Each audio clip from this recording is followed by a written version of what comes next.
दोस्तों अमेज़न या फ्लिपकार्ट में अगर आप कोई भी इलेक्ट्रॉनिक्स गैजेट या फिर घर का कोई अप्लायंसेस जैसे हो गए एसी टीवी फ्रिज खरीदने जाते हो तो वहां पे सबसे जो पॉपुलर ईएमआई ऑप्शन रहता है वो होता है बजाज फाइनेंस का नो कॉस्ट ईएमआई। मतलब जितना अमाउंट का प्रोडक्ट है आपको उतना ही पैसा देना है विदाउट एनी इंटरेस्ट, वो भी आपको 3, 6, 9 महीने का ईएमआई पीरियड के अंदर।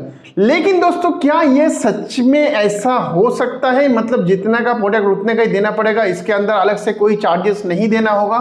सो दोस्तों आपको इसका आंसर इस वीडियो में मैं कंप्लीट देने वाला हूं और ये वीडियो देखने के बाद आपको पूरा क्लियर हो जाएगा कि किस तरीके से Bajaj finance no cost EMI के पीछे आपको चार्ज करता है। और आपको ये जानना इसलिए जरूरी है क्योंकि अगर आप एक ईएमआई कार्ड होल्डर हो या फिर बजाज ईएमआई नेटवर्क कार्ड लेने जा रहे हो तो ये वीडियो आपके लिए बहुत मददगार साबित हो सकता है। तो दोस्तों वीडियो में आगे जाने से पहले आप सभी से रिक्वेस्ट है ऐसा ही finance, credit card, banking related video आगे भी देखने के लिए मेरे चैनल को सब्सक्राइब करिए और साथ ही साथ इस वीडियो को जो है लाइक और शेयर करना ना भूलें।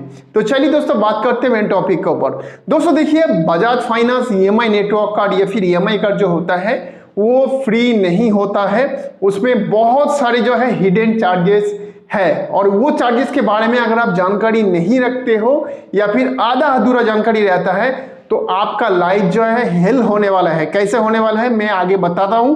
तो चलिए मैं स्क्रीन पे आपको लेके जाता हूं, वहां पे एक एक चीज जो है एक्सप्लेन करता हूं और वो चार्जेस किस तरीके से एप्लीकेबल होते हैं वो भी मैं आपको बताऊंगा। तो चलिए दोस्तों हम चलते हैं मोबाइल का स्क्रीन पे जहां पे चीज मैं आपको बताऊंगा। दोस्तों सबसे पहला जो चार्जेस लगता है वो होता है इनका ईएमआई कार्ड का फीस, जो कि वन टाइम होता है, जिसका चार्जेस होता है 530 रुपीज़, 530 रुपये होता है। ये वन टाइम काटा जाता है, हर साल नहीं काटा जाता, ठीक है। उसके बाद इसका जो चार्जेस आता है दोस्तों, अगर आप एक दूसरा और एक कार्ड ऐड ऑन कराते हो तो उसका चार्जेस होता है 199 रुपीज़। और इसके साथ साथ जो है कोई चार्जेस वगैरह आपको जो है नहीं लगता है, मतलब जीएसटी वगैरह जो है इंक्लूडेड है अगर आप ऐड ऑन चार्जेस कराते हो तो ये भी वन टाइम होता है।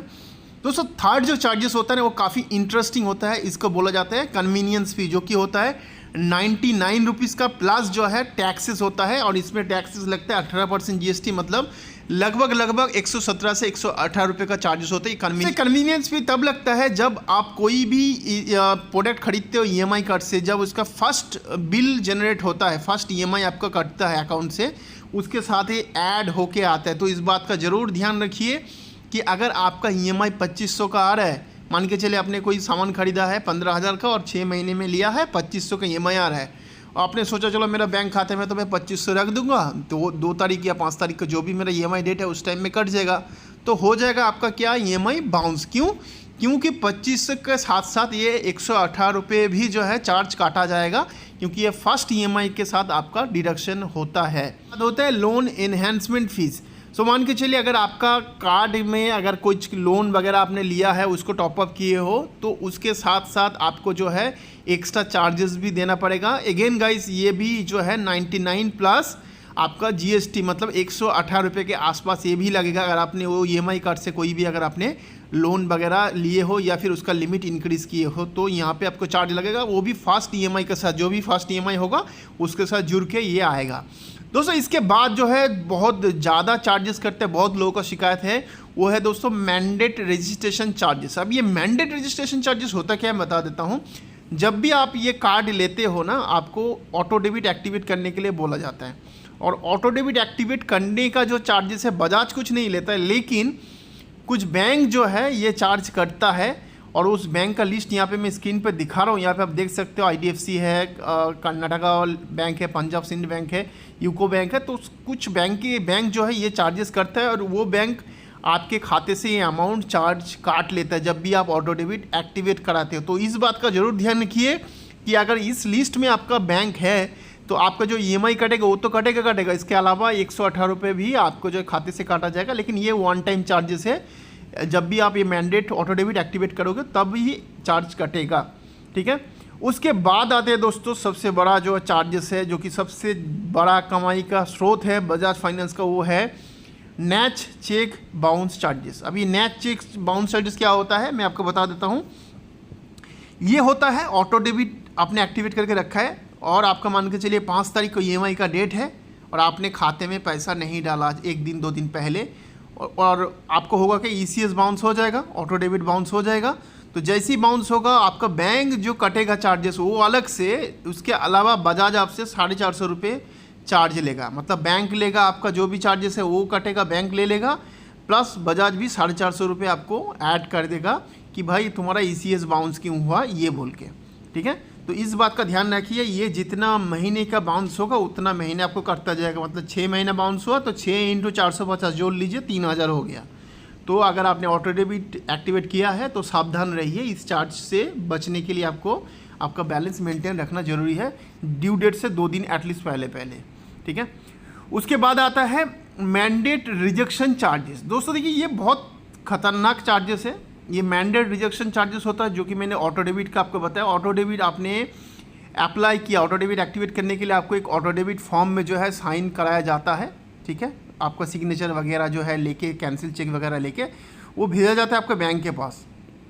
अभी आपका बैंक ने कोई भी रीज़न से, यहाँ पे देखिए साफ साफ लिखा है, आपका बैंक ने कोई भी रीज़न से अगर रिजेक्ट कर दिया, बोला कि भाई आपका जो है सिग्नेचर मैच नहीं हुआ, ठीक है, या फिर बोला भाई आपका जो है फ़ोटो के जो है मतलब फ़ोटोकॉपी जो है क्लियर नहीं है, मतलब XYZ रीज़न कुछ भी दिखा के अगर आपका बैंक ने बोल दिया भाई ये तुम्हारा जो है ऑटो डेबिट नहीं चलेगा, एक्टिवेट नहीं होगा, हम लोग नहीं कर सकते, तो आपका जो है यहाँ पे 450 रुपये चार्ज कटेगा। ये कौन लेगा? बजाज वाले लेगा आपसे 450 रुपये आपके खाते से, आपके मतलब खाते मतलब जब भी आप पेमेंट करोगे दोबारा तो उस EMI के साथ ये 450 रुपये भी आपको जो है पे करना होगा।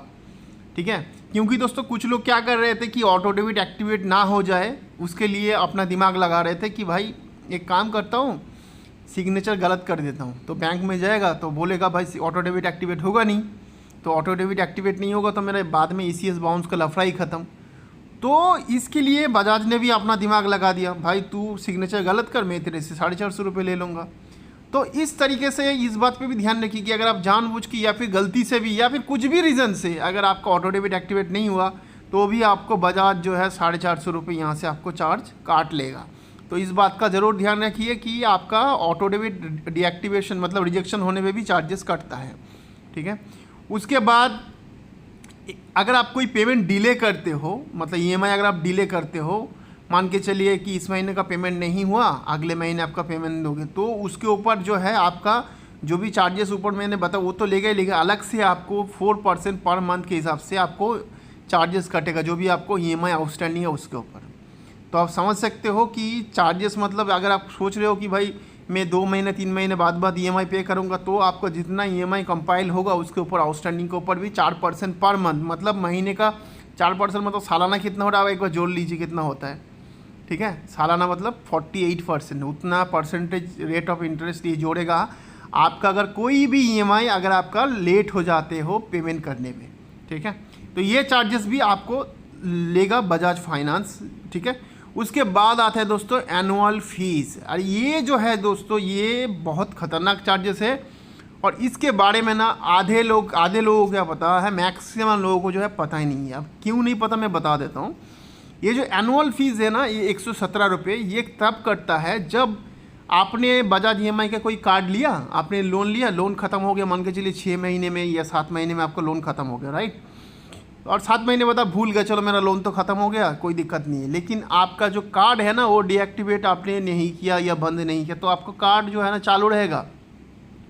और 1 साल अगर आपने कुछ भी उस कार्ड से नहीं ट्रांजेक्शन किया, कुछ नहीं खरीदा, कुछ EMI नहीं कराया, तो ठीक 1 साल बाद जो है 12 मंथ यहाँ पे लिखकर 12 मंथ बाद जो है आपके खाते से ऑटो डेबिट होगा 117 रुपये। आपको तो पता नहीं रहेगा कि आपका ये 117 रुपये काटने वाला है, तो आप जो है बैलेंस अगर मेंटेन नहीं करते तो आपके खाते में लग जाएगा ECS, और ECS 1 बार 2 बार 3 बार 4 बार 5 बार बाउंस हो जाएगा।